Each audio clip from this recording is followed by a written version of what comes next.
Good morning dear students, welcome to the Assamese class. তোমালোকে নিজৰ book আৰু copy উলিয়াই পেলাই ৰেডি হোৱা ক্লাছটোৰ কাৰণে আজি তোমালোকক মই গ্ৰামাৰৰ পৰা এটা চেপ্টাৰ পঢ়াম। গতিকে কপিখন মেলি পেলাই তাৰ 2-3 মান পেজত মাৰ্জিন ড্ৰ কৰা, আজিৰ ডেটটো দিয়া আৰু মই লেচনৰ নামটো এনাউন্স কৰাৰ লগে লগে মাৰ্জিনৰ ওপৰত লিখি ল'বা। ইয়াৰ আজিৰ পাঠটো আৰম্ভ কৰাৰ আগতে আমি এবাৰ মনত পেলাই লওঁ যোৱাবাৰ ক্লাছত আমি কি পঢ়িছিলোঁ।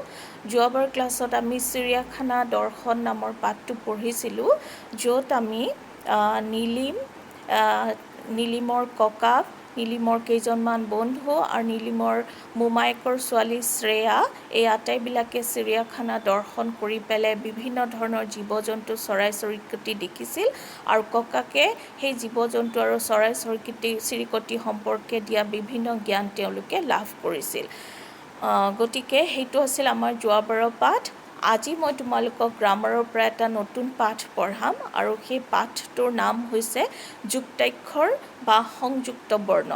যুক্তাক্ষৰ মানে হৈছে যুক্ত অক্ষৰ, যুক্ত মানে লগ লাগি থকা, অক্ষৰ মানে হৈছে আখৰ, লগ লাগি থকা আখৰক আচলতে যুক্তাক্ষৰ বুলি কয় আৰু তাক সংযুক্ত বৰ্ণ বুলিও কোৱা হয়।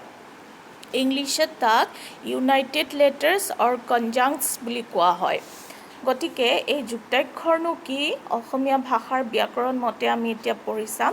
তোমালোকক চোৱা দুখন পিকচাৰ দিছে, পেজ নম্বৰ 16 উলিয়াই লোৱা চবেই, পেজ নম্বৰ 16 চেপ্টাৰ 3, তাতে আছে তোমালোকৰ যুক্তাক্ষৰ বা সংযুক্ত বৰ্ণ পাঠটো। তাত আমি দেখিবলৈ পাইছোঁ দুখন ছবি আমাক দেখুৱাইছে।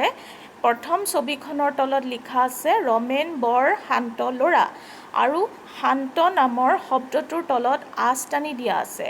দ্বিতীয় ছবিখনৰ তলত লিখিছে গছডালত বহুত বান্দৰ উঠি আছে আৰু বান্দৰ শব্দটোৰ তলত আঁচ পৰা আছে। কিহৰ কাৰণে?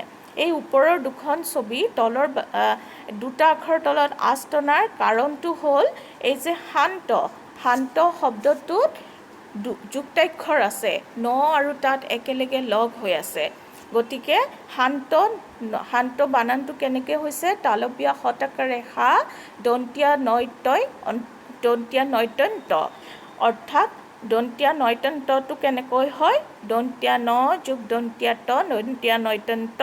এতিয়া মই এটা কথা তোমালোকক বাৰে বাৰে কওঁ, তোমালোকে দন্তীয়া ন যোগ দন্তীয়া ত নয়তই অন্ত ক'ব নোৱাৰা, কিন্তু সেইটো একেবাৰে ভুল হৈ যাব। নাইদাৰ তোমালোকে অন্ত ক'ব পাৰিবা, নহ'লে তোমালোকে আন্ত ক'ব পাৰিবা। এইটো তোমালোকৰ উচ্চাৰণৰ এটা ক্ষমতা, উচ্চাৰণ ক্ষমতাটো তোমালোকে তেনেকৈ আৰ্ণ কৰিব লাগিব, তেনেকৈ গঢ়ি তুলিব লাগিব। মাজত স্বৰবৰ্ণ নাহে কিন্তু যুক্তাক্ষৰ উচ্চাৰণ কৰোঁতে। দন্তীয়া ন যোগ দন্তীয়া ত নয়তন্ত মানে একদম ক্ষিপ্ৰভাৱে ক'ব লাগিব। তাৰপিছত আকৌ দ্বিতীয় ৱৰ্ডটো বান্দৰ ৱৰ্ডটো কৰা আছিলে, বান্দৰ ৱৰ্ডটো কেনেকৈ গঠন হৈছে? বতাকাৰে বা, দন্তীয়া নয়দণ্ড আৰু ৰ, বান্দৰ। গতিকে নয়দণ্ডটো কেনেকৈ গঠন হৈছে? দন্তীয়া ন যোগ দন্তীয়া দ। এতিয়া আমি কি শিকিছোঁ চোৱাচোন, আমাক কি দিছে ডেফিনেশ্যনটো, তোমালোকে বুকৰ লগত কৰি যোৱা, চাই যোৱা, মই পঢ়াই আছোঁ। মাজত স্বৰবৰ্ণ নথকাকৈ, স্বৰবৰ্ণ মানে সেইকেইটা আখৰ অ, আ, হস্ৰ, ই, দীৰ্ঘ, ই এই গোটেইকেইটা। দুটা বা অধিক ব্যঞ্জন বৰ্ণ লগ হ'লে তাক যুক্তাক্ষৰ বা সংযুক্ত বৰ্ণ বোলে। এতিয়া যুক্তাক্ষৰত যে অকল দুটাই আখৰ লগ হয় এনেকুৱা কথা নহয়, দুটাতকৈ বেছি 3টা আখৰো আমি লগ হোৱা কেতিয়াবা দেখিবলৈ পাওঁ। তলত কেইটামান যুক্তাক্ষৰ দেখাইছে, তাৰে দুটামান মই পঢ়ি দিম চোৱা।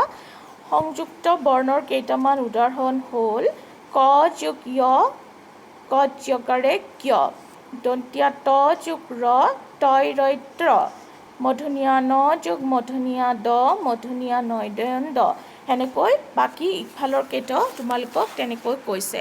এতিয়া আজিৰ পাঠটোৰ পৰা আমি শিকিছোঁ কি? আমি শিকিছোঁ যে মাজত স্বৰবৰ্ণ নথকাকৈ দুটা বা অধিক ব্যঞ্জন বৰ্ণ লগ হ'লে তাক যুক্তাক্ষৰ বা সংযুক্ত বৰ্ণ বোলে। যোগ হ'লে ব্যঞ্জন বৰ্ণৰ ৰূপ কেতিয়াবা সলনি হৈ যায় আৰু সেইটো আমি পিছৰ পাঠটোত মই তোমালোকক পঢ়ি পেলাই দেখুৱাম। আজিৰ এই পাঠটো যুক্তাক্ষৰ যিমানখিনি তোমালোকক দিছে সেইখিনি আমি অকণমান প্ৰেক্টিছ কৰি মই তোমালোকক এই আগতীয়া জাননীখিনিয়ে আজি জাননী হিচাপে এইটো পাঠটো পঢ়াই দিছোঁ। এটা কথা মনত ৰাখিবা, তোমালোকৰ একেবাৰে গোটেই জীৱনৰ কাৰণে এই যুক্তাক্ষৰ পাঠটো অত্যন্ত গুৰুত্বপূৰ্ণ এটা পাঠ, যাৰ কাৰণে মই আজি অকল প্ৰথম পেজটোৱে তোমালোকক পঢ়াইছোঁ, যাতে তোমালোকে এই প্ৰথম পেজটো পঢ়ি পেলাই ধুনীয়াকৈ নিজৰ ধাৰণা মানে কনচেপশ্যন ক্লিয়াৰ কৰি ল'ব যাতে পাৰা। সেইকাৰণে ইয়াৰ ওপৰতে ভিত্তি কৰি পেলাই মই আজি তোমালোকক লিখিবলৈ যি কৰ্ম দিম সেইখিনি তোমালোকে ধুনীয়াকৈ কপিত লিখি ল'বা। Thank U.